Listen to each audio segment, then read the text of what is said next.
So eto mga idol, matapos ang naging laban ni former 4 Division World Champion Nonito Donaire Jr.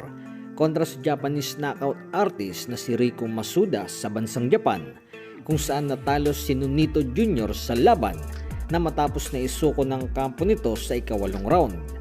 While idol, umpisa pa lamang ng bakbakang ito ay maganda naman ang naipakita ng Pinoy legend na kanyang nasasabayan ang galawan ng bagitong Japanese sa itaas ng boxing ring.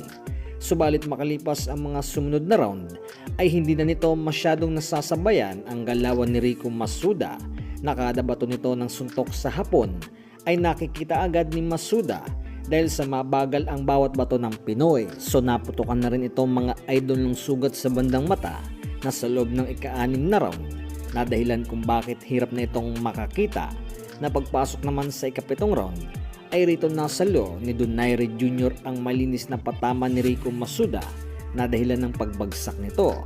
Nasa ika-8 round naman ng laban ay rito na halos nabugbog ang Pinoy, kung kaya't pinatigil na ito ni Rachel Donaire na hinagis ang towel na puti. So natalo si Donaire sa bakbakang ito via 8 round knockout, na sa pagkatalo naman na ito ay rito naman nagbigay ng reaction si former 3 Division World Champion Janrel Cuadro alas Casimero. So live itong nanood mga idol sa naging bakbakan ni Donaire Jr. at Rico Masuda sa isang gadget, kung saan ayon sa reaction na ito ni Casimero nang matalo si Nonito Jr. ay wala na nga daw ang galawan nito sa isang garbage na basura ng araw na may tuturing.